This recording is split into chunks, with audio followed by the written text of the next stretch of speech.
Welcome to Sunita study zone. আজকে আমরা food এসআইয়ের যে প্রিভিয়াস ইয়ারটা শেষ করেছিলাম তারপরে করে আজকে মিসলেনিয়াসের যে পোর্শনে ঢুকেছি সেই মিসলেনিয়াস থেকে আমরা 2019-এর কোয়েশ্চেন তার জিওগ্রাফির কোয়েশ্চেনটা কভার করে নেব। আজকে ভিডিওটা একটু অন্যভাবে শুরু হচ্ছে। প্রথম কোয়েশ্চেনে আছে যে নিম্নলিখিত কোন দেশটির ভারতের সাথে স্থল সীমান্ত নেই, কোন দেশটির নেই। তো চলো তার জন্যই আমি ম্যাপকে দেখাচ্ছি ভিডিওতে যাতে তোমাদের খুব সুবিধা হয়। তো এখানে অপশন আছে চীন, আফগানিস্তান, মায়ানমার, না উপরে কোনোটি নয়। কোন দেশের সাথে ভারতের বলছে স্থল সীমান্ত নেই, তাহলে কি হবে? তাহলে অপশন অনুযায়ী উপরোক্ত কোনোটি নয়, মানে সব চীনের সাথেও আছে, আফগানিস্তানের সাথেও আছে, মায়ানমারেরও আছে। এইবার আমরা প্রতিটা যে দেশ আছে সেই প্রতিটা দেশের সাথে অন্যান্য কোন কোন রাজ্যের, মানে আমাদের ধরো হচ্ছে চীনের সাথে কোন কোন রাজ্যের বাউন্ডারি আছে, এই জিনিসগুলো নিয়ে আলোচনা করব, যেটা যে কোনো পরীক্ষার জন্য ভীষণ ইম্পর্টেন্ট। প্রথমে আসি বাংলাদেশ। এই দেখো এখানে দেখা যাচ্ছে যে বাংলাদেশের সাথে কোন কোন রাজ্যের বাউন্ডারি আছে সেটা আমরা ভালো মতো দেখে নেব। তো প্রথমে আসি বাংলাদেশের সাথে কতটা বাউন্ডারি শেয়ার করে। বাংলাদেশের সাথে 4096 কিলোমিটার বাউন্ডারি শেয়ার করে ইন্ডিয়া। হলো, এবার কয়টা স্টেট? বাংলাদেশের সাথে 5টা স্টেটের বাউন্ডারি রয়েছে। যদি বলে লার্জেস্ট বাউন্ডারি কোন দেশের সাথে আছে তাহলে বাংলাদেশ। আর যদি বলে ইন্ডিয়ার যে স্থল সীমান্ত শেয়ার করে কয়টা কান্ট্রির সাথে, 7টা নেইবারিং কান্ট্রির সাথে। India has land border with 7 country with 17 states of India. Land frontier of India যদি বলা হয় তাহলে কত হবে? সেটা হবে 15,200 কিমি। 15,200 কিমি ল্যান্ড ফ্রন্টিয়ার। এবার চলে আসা যাক বাংলাদেশের সাথে বর্ডারের। তোমরা দেখতেই পাচ্ছ এখানে যে এটা বাংলাদেশ, এই যে এটা বাংলাদেশ। এবার বাংলাদেশের সাথে দেখা যাক কার কার বর্ডার আছে। তো প্রথমেই এই যে ওয়েস্ট বেঙ্গলের বাংলাদেশের সাথে বর্ডার রয়েছে। প্রথমে আসা যাক ওয়েস্ট বেঙ্গল, তারপর আর কার কার আছে ওয়েস্ট বেঙ্গল। এই দেখো এখানে আসাম হলো, নেক্সট কি মেঘালয়, তারপরে কি দেখতে পাচ্ছ ত্রিপুরার 3 দিক বাংলাদেশ দ্বারা ঘেরা, আর তার সাথে মিজোরাম। তাহলে বাংলাদেশের সাথে কোন কোন কান্ট্রির বর্ডার হলো? ওয়েস্ট বেঙ্গল, এদিকে আসাম, মেঘালয়, ত্রিপুরা, মিজোরাম। কমপ্লিট। এইভাবে করে পড়লে আর ভুলবে না ম্যাপে। এবার নেক্সট আসা যাক যে মানে তারপরে কার। তারপর যদি চায়নার সাথে বলি তাহলে চায়নার সাথে ইন্ডিয়ার যে বর্ডারটা, আর একটা জিনিস, সেটা বাংলাদেশের সাথে 3 বিঘা করিডর রয়েছে। হলো, এবার নেক্সট আসি চায়না। তোমরা আমাকে বলবে ওয়েস্ট বেঙ্গলের সাথে বাংলাদেশের কত কিমি বর্ডার রয়েছে কমেন্টে। নেক্সট আসা যাক এবার চায়না। আমরা চায়নাতে চলে যাব। চায়নার সাথে কার কার বর্ডার রয়েছে দেখো, দেখতেই পাচ্ছ চায়না। ওই যে চায়নাটা প্রথম থেকে শুরু হয়েছে। কোন কোন স্টেট যদি বলে, এখন তো ইউটি হয়ে গেছে লাদাখ আর জম্মু কাশ্মীর, তাহলে চায়নার সাথে লাদাখের আছে বাউন্ডারি। কিন্তু যদি স্টেট বলে তখন সেক্ষেত্রে আর লাদাখকে কাউন্ট করব না আমরা, আর যদি টোটাল বলে তখন লাদাখ হবে। তো চায়নার সাথে কোন কোন দেশ, তাহলে দেখতেই পাচ্ছ এখানে এই যে হিমাচল প্রদেশ। চায়নার সাথে কার দেখতে পাচ্ছ? এই যে হিমাচল প্রদেশ। তারপরে কি সেকেন্ড কি উত্তরাখণ্ড। তাই লাদাখ জম্মু কাশ্মীর হবে না, হিমাচল প্রদেশ চায়নার সাথে, তারপরে উত্তরাখণ্ড, দুটো হলো। আর কি কি পাওয়া যাচ্ছে এদিক থেকে দেখতে গেলে? তারপরে দেখো এই দিকে চলে আসি যদি আমরা, তাহলে এই যে ওপরে এইখানে এটা সিকিম। চায়না তো এদিক দিয়ে গেছে, হিমাচল প্রদেশ, উত্তরাখণ্ড, তারপরে হচ্ছে থার্ড সিকিম হয়ে গেল। পুরোটা জুড়ে চায়না যাচ্ছে। তাহলে দেখো আরেকটা তোমরা দেখতে পাবে, এই যে অরুণাচল প্রদেশ, দেখতে পেলে? তাহলে যদি ইস্ট থেকে আসি, চায়নার সাথে কার কার আছে? এদিকে অরুণাচল প্রদেশ, এদিকে সিকিম স্টেট বাউন্ডারি, এদিকে উত্তরাখণ্ড, এদিকে হিমাচল প্রদেশ। চারটা স্টেটের সাথে রয়েছে। এবারে চায়নার সাথে যদি বলা হয় কোন লাইন ইন্ডিয়া এবং চায়নার মধ্যে, সেটা হচ্ছে ম্যাকমোহন লাইন। ইন্ডিয়া এবং চায়নার মধ্যে কোন লাইন রয়েছে? McMahon line. তাহলে পুরো 4টা কমপ্লিট হয়ে গেল চায়না। এবার কোথায় আসবে? এবার আসবো পাকিস্তান। দেখো পাকিস্তানের সাথে কার কার বর্ডার রয়েছে, এই দেখো ওই যে দেখা যাচ্ছে পাকিস্তান। এবার পাকিস্তানের সাথে কার কার বর্ডার আছে সেটা আমরা পড়ে নেব। প্রথমেই তো দেখতে পাচ্ছি এদিকে লাদাখ আর জম্মু কাশ্মীর দুটো ইউটি হয়েছে। ইউটি বললে জম্মু কাশ্মীর হবে, না হলে হবে না স্টেট বললে। তারপর কার আছে? এই যে পুরোটা জুড়ে পাকিস্তান মানেই শুরু হচ্ছে পাঞ্জাব দিয়ে, যে পাঞ্জাব। তারপরে কে? এই যে রাজস্থান যেই হয়ে গেল, তারপরে কার আছে? এই যে পাকিস্তানের সাথে ওপরে তো জম্মু কাশ্মীর, যদি স্টেট বলে জম্মু কাশ্মীর হবে না। এই যে পাঞ্জাব, রাজস্থান এবং গুজরাট, এই 3টা স্টেটের বাউন্ডারি রয়েছে পাকিস্তানের সাথে। হলো, এইবারে পাকিস্তানের সাথে কোন কোন লাইন আছে সেটা আমি বলি। সেটা র্যাডক্লিফ লাইন, যেটা পাকিস্তানের সাথে রয়েছে, ইন্ডিয়া এবং পাকিস্তান। আর 24 প্যারালাল, 24 প্যারালাল সেটা রয়েছে পাকিস্তানের সাথে। হলো, আর কতটা বর্ডার শেয়ার করছে তো সেটা আসে না যে কতটা পরিমাণ, শুধু বাংলাদেশই আসে। ব্যাস, পাকিস্তানের সাথে বলতে গেলে আমাদের যে র্যাডক্লিফ লাইনটা হলো সেটা তো তোমার ইন্ডিয়া এবং পাকিস্তানের মধ্যে। তো এই যে ইন্ডিয়া এবং পাকিস্তান শুধু না, এটা ইন্ডিয়া এবং বাংলাদেশের মধ্যেও। কেন? তার কারণ এই যে বর্ডার লাইন ইন্ডিয়া এবং পাকিস্তান, তার মধ্যে র্যাডক্লিফ লাইন, ঠিক আছে, কিন্তু ইন্ডিয়া এবং বাংলাদেশের মধ্যেও, কারণ এই বর্ডার লাইনটা ইন্ডিয়া এবং পাকিস্তান সেটার মধ্যে ডিসাইড করেছিল স্যার সিরিল র্যাডক্লিফ 1947-এ স্বাধীনতার সময়। র্যাডক্লিফ লাইন ইন্ডিয়া এবং পাকিস্তানের মধ্যে সেটা করে দিলেন উনি। কি হলে তারপর যেহেতু বাংলাদেশটা তখন তো ইস্ট পাকিস্তান, পূর্ব পাকিস্তানের মধ্যে ছিল ওই সময়, তার জন্যই the border between India and Bangladesh is still decided by the Radcliffe line. তার জন্য ইন্ডিয়া এবং বাংলাদেশের মধ্যেও যে বর্ডারটা সেটা এখনো কিন্তু র্যাডক্লিফ লাইন দ্বারাই হয়। তা র্যাডক্লিফ লাইন কার কার মধ্যে রয়েছে? তাহলে ইন্ডিয়া পাকিস্তান যেমন রয়েছে সেটা সবাই জানি, ইন্ডিয়া বাংলাদেশের মধ্যেও রয়েছে। তার কারণ তখন করে গেছিল ইন্ডিয়া এবং পাকিস্তানের মধ্যে স্যার সিরিল র্যাডক্লিফ, তো তখন তো পাকিস্তানের মধ্যে ইস্ট পাকিস্তানটাই ছিল বাংলাদেশ, তারপরে বাংলাদেশও তার মধ্যে ইনক্লুড ছিল। তাহলে এখন কার কার মধ্যে হবে? এখন ইন্ডিয়া পাকিস্তান এবং ইন্ডিয়া বাংলাদেশ, বাংলাদেশ আলাদা হয়ে গেছে, তার মধ্যে র্যাডক্লিফ লাইন রয়েছে। ব্যাস, এটা আশা করি ক্লিয়ার হলো। এইবারে আমরা আসবো যে তাহলে পাকিস্তান বললাম, এরপরে কিসে আসবে? এবার আসবে নেপাল। নেপালের সাথে কতটা কার বর্ডার রয়েছে দেখো এখানে, এই যে নেপাল দেখা যাচ্ছে, নেপালের সাথে কার কার বর্ডার রয়েছে। তো নেপাল বলতে গেলে প্রথমেই আসবে হচ্ছে উত্তরাখণ্ড। এই যে উত্তরাখণ্ড নেপালের সাথে কোথায়? এই দেখো উত্তরাখণ্ড, তারপরে উত্তরে নেপাল, উত্তরাখণ্ড, হিমাচল প্রদেশ, দুটো হয়ে গেল। আর কার কার রয়েছে? তারপরে দেখো পরপর আমি বলছি, হ্যাঁ, তারপরে এই যে বিহারের সাথে রয়েছে। বিহারের পরে কার সাথে? ওয়েস্ট বেঙ্গল, আর ওপরের দিকে মাথায় একদম নেপাল, এইদিকে সিকিম। তাহলে নেপালের সাথে কার কার রয়েছে? উত্তরাখণ্ড, উত্তরপ্রদেশ, বিহার, ওয়েস্ট বেঙ্গল এবং সিকিম, এই 5টা কান্ট্রির বর্ডার রয়েছে। হলো, এইবারে নেপাল হলে তারপরে আমরা আসবো মায়ানমারের সাথে কার, আচ্ছা আমরা ভুটানে আসি, ভুটানের সাথে কার কার বর্ডার রয়েছে। তাহলে ভুটানের সাথে দেখতে গেলে এই দেখো দেখা যাচ্ছে এটা হচ্ছে ভুটান। তাহলে ভুটানের সাথে কার কার বর্ডার দেখা যাচ্ছে?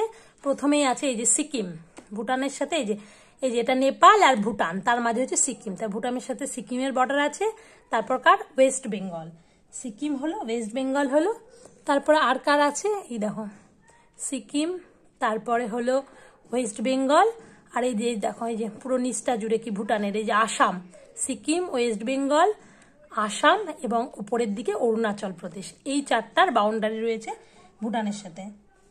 হলো, এইবার কি বা আসলাম আমরা? ভুটানে তো চলে আসলাম। তারপরে আমরা যাব মায়ানমার।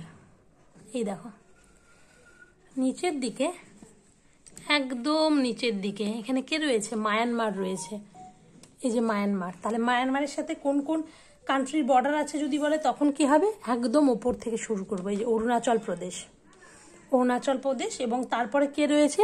তারপরে দেখা যাচ্ছে এটা নাগাল্যান্ড, অরুণাচল প্রদেশ, নাগাল্যান্ড, মণিপুর আর মিজোরাম।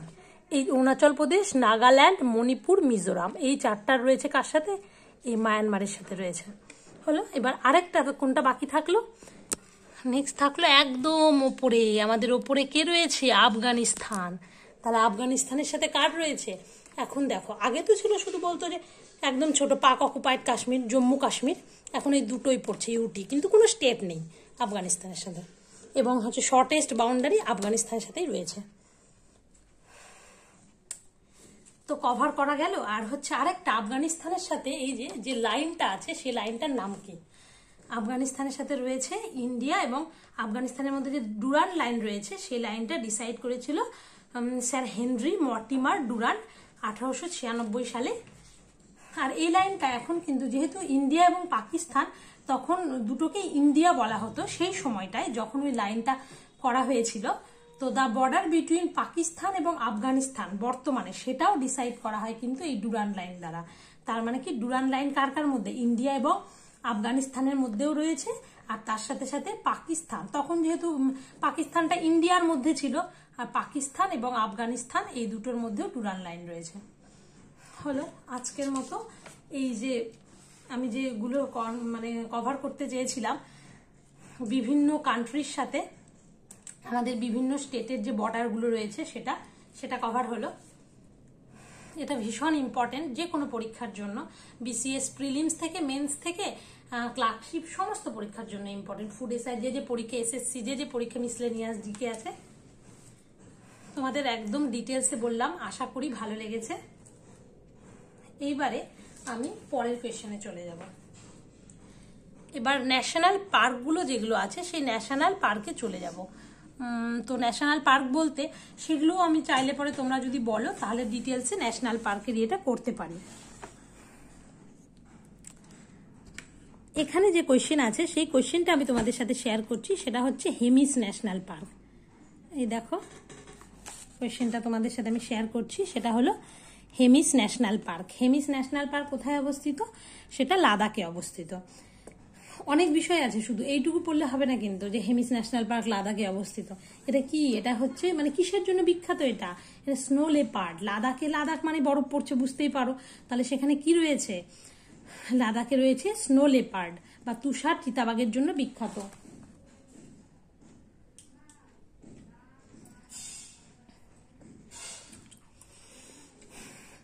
এছাড়াও আরো অনেক রকমের কোয়েশ্চেন হতে পারে, যেমন যদি বলে লার্জেস্ট ন্যাশনাল পার্ক কোনটা, তাহলে সেটা কিন্তু হবে লাদাখ। লাদাখের যে Ladakh largest Hemis national park, সেটা হচ্ছে লার্জেস্ট ন্যাশনাল পার্ক হলো। এবার যে ন্যাশনাল পার্কগুলো আছে আমার এগুলো পুরো কভার করা আছে, এই যে আমি পুরো ম্যাপ পয়েন্টিং করে রেখেছি। তোমরা যদি বলো তাহলে আমি একদিন, তোমরা যদি কমেন্টে জানাও যে এগুলো আলোচনা করতে হবে, আমি পুরো দেখো ম্যাপ করে নিয়েছি পুরো।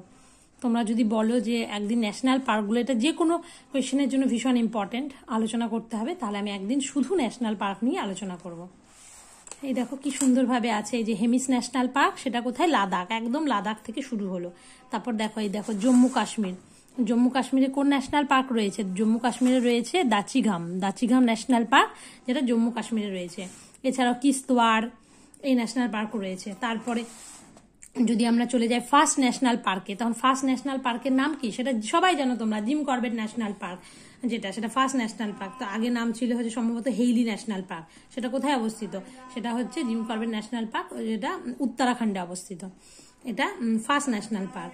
এরকম প্রচুর গোটা পুরো ন্যাশনাল পার্ক, একদম পুরো লাদাখ, জম্মু কাশ্মীর, হিমাচল প্রদেশ, উত্তরাখণ্ড, পাঞ্জাব সমস্ত রাজ্য থেকে শুরু করে একদম লাস্ট তামিলনাড়ু পর্যন্ত প্রচুর ন্যাশনাল পার্ক যেগুলো রয়েছে সবগুলো চাইলে আমি অন্য ভিডিওতে কভার করব। এবার নেক্সট কোয়েশ্চেন, সেটা হচ্ছে নামচা বারোয়া থেকে কোন নদী ভারতে প্রবেশ করেছে? নামচা বারোয়া থেকে তোমরা সবাই জানো কোন নদী? ব্রহ্মপুত্র নদী প্রবেশ করেছে। গঙ্গা যমুনা জলঙ্গিত হবেই না, তাই ব্রহ্মপুত্র নদী সম্পর্কে কিছু কথা।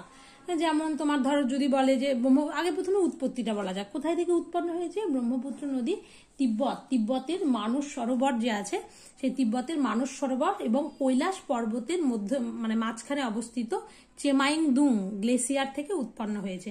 ওই যে নামচা বারোয়ার নিকট একটা হিমালয়ের নিকট জর্জ কেটে এইভাবে তারপরে নিচের দিকে নেমে এসেছে, সেটা হচ্ছে দিহং নামে ব্রহ্মপুত্র নদী ভারতে প্রবেশ করেছে। ব্রহ্মপুত্র যদি বলা হয় যে কভারিং স্টেটগুলো কি বলো তো, তখন কি হবে? ব্রহ্মপুত্র কভারিং স্টেট যেমন তিব্বত থেকে উৎপন্ন হয়েছে, ইন্ডিয়া, বাংলাদেশে প্রবেশ করেছে, এই তিনটা। তারপর অনেক রকমের কোয়েশ্চেন হতে পারে ব্রহ্মপুত্রের। একটা মোস্ট ইম্পর্টেন্ট কোয়েশ্চেন ব্রহ্মপুত্র সম্পর্কে, সেটা হচ্ছে মাজুলি দ্বীপ। মাজুলি দ্বীপ কোন নদীর উপরে অবস্থিত এবং এটা কেন গুরুত্বপূর্ণ বলো তো? মাজুলি দ্বীপটা, সেটা হচ্ছে মাজুলি দ্বীপ যেটা আসামে অবস্থিত, ব্রহ্মপুত্র নদীর উপরে লার্জেস্ট আইল্যান্ড যদি বলা হয়, মানে লার্জেস্ট রিভার আইল্যান্ড, তখন সেটা হয়ে যাবে মাজুলি দ্বীপ। এছাড়াও ব্রহ্মপুত্র সম্পর্কে আরো মানে অনেক ইনফরমেশন হয়, মানে ব্রহ্মপুত্রের উপনদীগুলো কি কি, সেগুলো কি, লার্জেস্ট উপনদী কি, তারপরে অনেক রকম কোয়েশ্চেন হতে পারে। তো আমি যদি কখনো শুধুমাত্র নদ নদী নিয়ে আলোচনা করি তখন ওগুলো পুরো ডিটেলসে আলোচনা করা যাবে। যেগুলো মোস্ট ইম্পর্টেন্ট সেগুলো আমি তোমাদের সাথে আলোচনা করলাম। আর জিওগ্রাফির জন্য তোমরা কোন বইটা ফলো করো আমাকে জানিও। আমি তো হচ্ছে পেরিয়ারের যে বইটা রয়েছে সেটাই ফলো করার চেষ্টা করি। এই যে ওয়ার্ল্ড লার্জেস্ট রিভার রাইন আইল্যান্ড, সেটাকে মাজুলি আইল্যান্ড বলা হয়, যেটা ব্রহ্মপুত্র নদীর উপরে অবস্থিত। এটা ভীষণ ইম্পর্টেন্ট। ব্রহ্মপুত্রের যদি বলা হয় তিব্বতে কি নামে পরিচিত? তিব্বতে সাংপো নামে পরিচিত। আবার কত কিমি, তার মধ্যে ভারতে কত কিমি গেছে, এটা তোমরা আমাকে কমেন্টে অবশ্যই জানাবে। আর এই তো আর কি, তারপর কামেং, ধানসিঁড়ি, সুবর্ণসিঁড়ি, এগুলো সব ব্রহ্মপুত্র উপনদী, তিস্তা, জলঢাকা, এই সব কিছু। এই তো হয়ে গেল। আর বলতে গেলে অনেকটা কভারিং, মানে কভারিং এরিয়া যে ব্রহ্মপুত্রের, সেটা কিন্তু প্রচুর প্রচুর মানে প্রচুর কভারিং এরিয়া ব্রহ্মপুত্র নদীর। কিন্তু যেহেতু এটা ইন্ডিয়াতে তো সবটা প্রবাহিত হয়নি না, ইন্ডিয়াতে কত সম্ভবত 885 কিমি ইন্ডিয়াতে গেছে, তো ইন্ডিয়াতে অতটা নয়, তার জন্য গঙ্গা তো ইন্ডিয়ার লার্জেস্ট নদী। এবারে নেক্সট কোয়েশ্চেনে আসা যাক, সেটা হলো নিম্নোক্ত কোনটি হিমালয়ের অংশ নয়? এর মধ্যে কোনটা হিমালয়ের অংশ নয়? তার মধ্যে দেখো অপশান আছে শিবালিক, সহ্যাদ্রি, হিমাদ্রি, হিমাচল। তো এই অপশন কোনটা হবে? হিমালয় দেয়, শিবালিক, হিমাদ্রি, হিমাচল সবই হিমালয়ের অংশ, সহ্যাদ্রিটা নয়। সহ্যাদ্রি মানে কি? পশ্চিমঘাট পর্বতমালা, পশ্চিমঘাট পর্বতমালাকে সহ্যাদ্রি বলা হচ্ছে, তাই তো। এবারে যদি বলা হয় যে পশ্চিমঘাট পর্বতমালা সেটা সহ্যাদ্রি নামে পরিচিত কোন কোন স্টেটে, তাহলে হবে হচ্ছে মহারাষ্ট্র এবং কর্ণাটকে। তো এবার আমরা পশ্চিমঘাট পর্বত সম্পর্কে কিছু কথায় আসি, যেমন একদম কোথা থেকে হয়েছে, এটা একদম তাপ্তি নদীর উপত্যকা থেকে একদম কন্যাকুমারী পর্যন্ত বিস্তৃত। যদি বলে কোন কোন স্টেট কভার করেছে সহ্যাদ্রি, বা হচ্ছে ওয়েস্টার্ন ঘাট, ওয়েস্টার্ন ঘাট মানে তোমরা বুঝতে পারো যে একদম মানে তোমার ধরো এইদিকে গুজরাট, ম্যাপ দেখে দেখে পড়বে তোমরা, তাহলে আমার মনে হয় সুবিধা হবে। এই দেখো ম্যাপ যদি তোমরা দেখো তাহলে দেখবে যে পুরোটা এই যে এই দিকটা পুরোটা তার মানে ওয়েস্টার্ন ঘাট, তার ওয়েস্টার্ন ঘাট কায় কায় করার, এইদিকে গুজরাট, মহারাষ্ট্র, তারপরে এই যে দেখো ছোট্ট করে গোয়া, তারপর কর্ণাটক, কেরালা, তামিলনাড়ু, এই কটা স্টেটকে কভার করে আছে হচ্ছে ওয়েস্টার্ন ঘাট পর্বতমালা। হলো। আর যদি এটা যেমন মোস্ট ইম্পর্টেন্ট একটা কোয়েশ্চেন আসে, সেটা হচ্ছে ওয়েস্টার্ন ঘাট পর্বতের হাইয়েস্ট পিকের নাম কি? হাইয়েস্ট পিক অফ ওয়েস্টার্ন ঘাট ইজ, তখন আমরা বলতে পারি যে আনাইমুদি, আনাইমালাই পর্বতের আনাইমুদি ওয়েস্টার্ন ঘাটের হাইয়েস্ট পিক। আর আরেকটা কোয়েশ্চেন ভীষণ আসে, সেটা হচ্ছে সাউথ ইন্ডিয়া, সাউথের হাইয়েস্ট পিক কি, বা highest peak of peninsular India, সেটা বললেও কিন্তু সহ্যাদ্রি হবে, মানে সহ্যাদ্রিতে অবস্থিত আনাইমুদি হবে, যে আনাইমুদিটা কেরালায় অবস্থিত। আরো অনেক কোয়েশ্চেন হতে পারে তোমার ধরো সহ্যাদ্রি সম্পর্কে, যেমন ওয়েস্টার্ন ঘাটটা, ওয়েস্টার্ন ঘাটে যদি আমরা নর্থ থেকে সাউথে যাই তাহলে দেখবো যে আনাইমুদি তো সাউথে অবস্থিত, তাহলে তার কি হয়, হাইটটা বেড়ে যায়, কিন্তু এটা কিন্তু একটা এক্সেপশনাল, উচ্চতাটা বেশি ইস্টার্নের তুলনায়, ওয়েস্টার্ন ঘাটের উচ্চতা বেশি। ওয়েস্টার্ন ঘাট বলতে গেলে বায়োডাইভার্সিটি সাইট, প্রচুর ফ্লোরা এবং ফোনা পাওয়া যায় ওয়েস্টার্ন ঘাটে, এটা একটা বায়োডাইভার্সিটি সাইট। মানে আর তোমরা আমাকে কমেন্ট করে জানাবে যে ইন্ডিয়ার 4টা বায়োডাইভার্সিটি সাইটের মধ্যে একটা বললাম ওয়েস্টার্ন ঘাট, আর কি কি রয়েছে বায়োডাইভার্সিটি। আর ইউনেস্কো ওয়ার্ল্ড হেরিটেজ সাইটের মধ্যেও পড়ছে পশ্চিমঘাট পর্বতমালা, মানে পুরোটা জুড়েই সবই তো এখানে আছে। তারপর ধরো নীলগিরি পর্বত, নীলগিরি পর্বতে দোদাবেতা থেকে আরম্ভ করে সমস্ত কিছু, ইস্টার্ন ঘাট আর ওয়েস্টার্ন ঘাট যে মিলিত হয়েছে সেটা নীলগিরি পর্বত। নীলগিরি পর্বতের সর্বোচ্চ শৃঙ্গ কি? দোদাবেতা। এগুলো তোমাদের ঠোঁটস্থ থাকতে হবে। নীলগিরি পর্বতের সর্বোচ্চ শৃঙ্গ কি? দোদাবেতা। বারবার বিসিএস প্রিলিমসে যে কতবার এসেছে, ইস্টার্ন ঘাট এবং ওয়েস্টার্ন ঘাট মিলিত হয়েছে কোথায়? সেই যে নীলগিরি পর্বত। এরকম এগুলো সবগুলোই তো ওয়েস্টার্ন ঘাটের মধ্যেই পড়ছে। এছাড়াও যে অপশনগুলো আছে যেগুলো বললে হিমালয়ের অংশ, যেমন এটা আলোচনা করতে পারি, সেটা হচ্ছে তোমার হিমালয়ের অংশ বললে হিমাচল, এটা হিমালয়ের অংশ হবে একদম ওপরের দিকে। উপরের দিকে কি? হিমাদ্রি বা হিমাদ্রি বলা হয় উপরের দিকে, বা সেন্ট্রাল হিমালয়, সেটা হচ্ছে হলো। এবার যদি যেটাকে বলা হয় হিমাদ্রি, তো সেন্ট্রাল হিমালয় মানে কি? সেন্ট্রাল হিমালয় মানে সেখানে তোমার যত হচ্ছে পর্বতগুলো, মানে তোমার ধরো মাউন্ট এভারেস্ট থেকে শুরু করে কাঞ্চনজঙ্ঘা সমস্ত কিছুই তোমার কিন্তু গ্রেটার হিমালয়, সে গ্রেটার হিমালয়ের মধ্যে পড়বে। তারপরে কি আছে, বিভিন্ন যে পিকগুলো যেগুলো বললাম হাইস্ট পিক, সবকিছু গ্রেটার হিমালয়। তারপরে ইম্পর্টেন্ট যে পাসগুলো থাকে, সেই পাসগুলোও কিন্তু গ্রেটার হিমালয়ের মধ্যে পড়ছে। তো তোমার যে কোনো পাস বলতে পারো তোমরা যদি বলো, আমি পরবর্তীকালে পাস নিয়ে আমার বেশ সুন্দর ম্যাপ পয়েন্টিং করে ভালো করে পড়া আছে, আমি সেটা তোমাদের সাথে অবশ্যই শেয়ার করবো। ইম্পর্টেন্ট পাসগুলো যেটা স্টেট ওয়াইজ হবে, তো কোন কোন পাস আছে সেগুলো। তারপরে হিমাদ্রি হয়ে গেল, হওয়ার পরে তখন কে আসলো? তারপরে আসলো হিমাচল। হিমাচল মানে কি? এটা ভীষণ আসে, মানে লেসার হিমালয় বা লোয়ার হিমালয় যেটাকে বলা হয় হিমাচল। সেই হিমাচল পীর পাঞ্জাল রেঞ্জ কোথায় অবস্থিত? সেটা হচ্ছে লেসার হিমালয়তে অবস্থিত। হাজারো বার যে কোনো পরীক্ষার জন্য আসে। এছাড়াও যে কোনো ঘুরতে যাওয়ার যদি তোমরা জায়গা বলো, যা ঘুরতে যাওয়ার জায়গা দেখবে সব কিছু তোমরা হিমাচলে দিয়ে দিতে পারো। তা পীর পাঞ্জাল তো বললাম ভীষণ ইম্পর্টেন্ট। তারপরে চলে আসা যাক একদম আমাদের শিবালিক মানে কি, শিবালিক নিচের দিকে অবশ্যই, এটা একটা শিবালিক মানে কি ওই যে উপত্যকা, যেটা ধুন দেহরাদুন, সেই সমস্ত কিছু কোথায় অবস্থিত, সেই সমস্ত কিছু শিবালিকে অবস্থিত। এছাড়া হিমালয় আরেকটা আছে ট্রান্স হিমালয়, একদম যেখানে K2 অবস্থিত, হাইস্ট পিক অফ ইন্ডিয়া সেটা। তো এই জিনিসগুলো একদম পুরো এই জিনিসগুলো আমি আলোচনা করতে পারি, তোমরা যদি কমেন্টে বলো টপিক ধরে ধরে। আর এই তো হলো, আর ব্যাস এই কটা কোয়েশ্চেনই রয়েছে। তো আমি দেখো নামে মনে হলো যে কয়টা কোয়েশ্চেন আলোচনা করলাম, কিন্তু তার মধ্যে কিন্তু আমি প্রচুর কোয়েশ্চেন আলোচনা করলাম। তো তোমাদের যদি ভিডিওটি ভালো লেগে থাকে তাহলে অবশ্যই একটা লাইক করবে, কমেন্ট করবে, শেয়ার করবে, আর চ্যানেলটিকে সাবস্ক্রাইব করতে একদম ভুলবে না। এরপরে পরপর সব সাবজেক্ট ওয়াইজ প্রিভিয়াস ইয়ার সমস্ত পরীক্ষার জন্য আসতে থাকবে। Thank you.